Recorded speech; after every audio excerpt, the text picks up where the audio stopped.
Hey, North Shore Pump, are you curious to know what's happening in our hyper-local real estate market? We're going to break that down today on your November market update.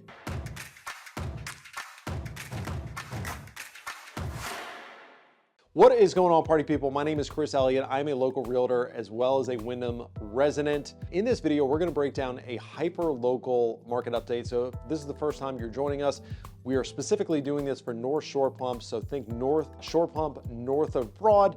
This is kind of the Knuckles Road corridor, Windham, Twin Hickory, Gray Oaks, probably Bacova. I'm leaving some subdivisions out, but that is specifically who we're talking today in this video. So for our first section of this video, we always like to start with a little fun. We're going to give you the top 3 sales from this past month of October. These are specifically resale homes, so homes that were previously owned, not new construction. Let's jump into them. Coming in at number 3, 4908 Cobblestone Landing in Twin Hickory. This property sold for $850,000.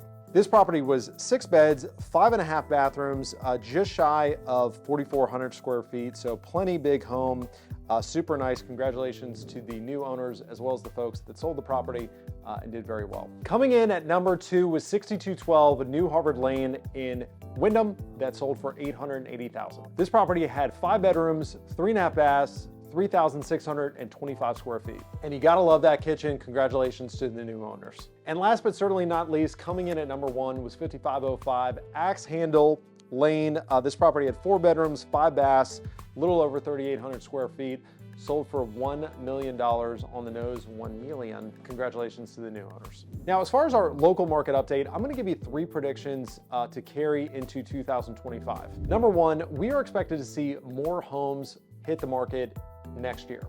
Now, if you look at this graphic, this is national home sales, but as you can see from 2021 through this year, we've seen a decline in the number of home sales due in large part to less and less homes hitting the market. Now, if we compare that to our local area, we saw a 22% drop going from 2022 to 2023. We've actually seen a 4.6% increase in the number of sales year to date, which is kind of interesting because that's not exactly what we're seeing, in the country, of course, as well as in Metro Richmond. Number 2, not necessarily local news, but we are expected to see mortgage rates come down. So at the time of this recording, November the 12th, 2024, we are currently at 7.02 for the par 30-year fixed interest rate. Experts are predicting that it is going to be a bumpy ride, so we're going to see ups and downs, but that all the smarty pants people are expecting that we're going to be in the high 5% by Q2 of 2025.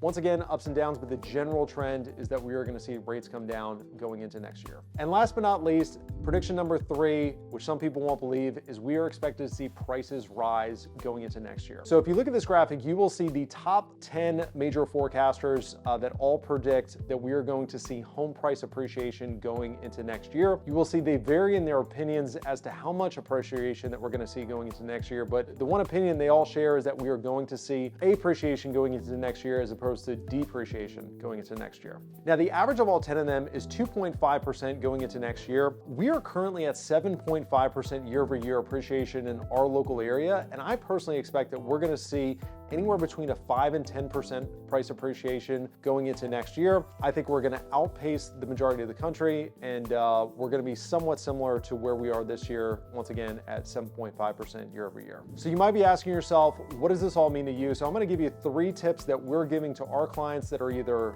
would-be or current sellers, as well as would-be or current buyers. For my sellers, homes are still selling. So it's amazing this time of year, we talk to so many people that are absolutely convinced that homes do not sell, that everybody goes dormant in the winter, that it's a terrible time to put your home on the market, and if you have to sell, you better expect to take a major haircut on your sales price.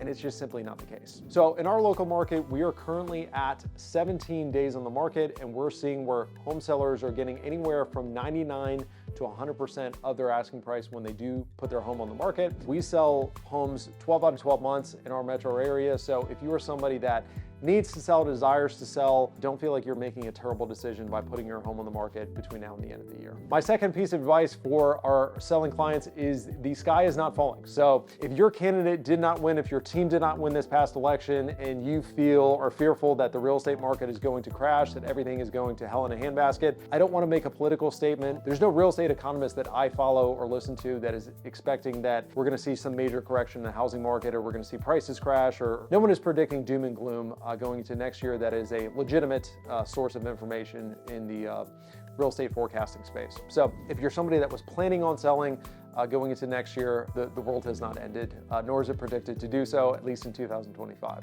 And then last but not least, if you are somebody that is planning on a home sale going into next year, I would encourage you to start prepping now. What does that look like? Talk to a knowledgeable real estate professional that can give you a realistic idea of what your home can sell for and what, if anything, would be recommended to get your home ready for market, either things that are going to be necessary to really capture market value or optional things that you could do to sell faster, sell for more money going into next year. If you do not have a real estate professional you trust, I would love to be that resource for you. Feel free to contact me via the information below, and would love to have that conversation with you. For my buyers, tip number one, get in front of the wave. So when I say get in front of the wave, I'm talking to two things. Number one, we expect a ton of buyers to enter into the market going into next year. As rates come down, more buyers are going to decide it's a good time to buy. We have a lot of folks that have been sidelined over the last few years just because we had such a drastic raise in prices as well as interest rates. But we anticipate that as rates continue to inch down, we're going to see more and more buyers enter into the marketplace, which is going to mean it's going to be more competitive in the landscape if you're buying a home. We're also expected to see price appreciation going into next year. So our savviest clients that are looking to buy homes, assuming they can find something that works for them and their families, are buying now, getting in front of the price appreciation, full well knowing that if and when rates drop, they're going to be able to refinance to a lower rate, but they'll be doing so at prices that they've locked in 2024. Secondly, I'll say it again, the sky is not falling. So if you are uneasy, if you feel unrest, from the election, if your team didn't win, if your candidate didn't win, not making a political statement, but none of the real estate forecasters are predicting doom and gloom for the residential real estate market in 2025. So if you're somebody that is considering buying, I would tell you, you're probably going to be okay. And then last but not least, if you are considering a home purchase going into next year, I would also encourage you to start prepping now. What does that mean? Talk to a knowledgeable real estate professional, start getting an idea of, what's out there, what your budget's going to be able to afford you. And then also, if you're planning on financing your purchase, talk to a knowledgeable mortgage banker that can share with you,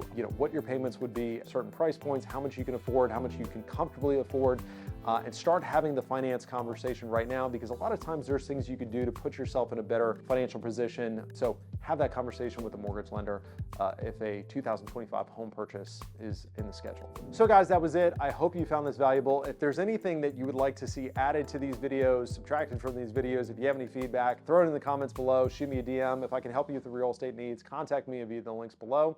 Thanks for tuning in. Look forward to seeing you next month.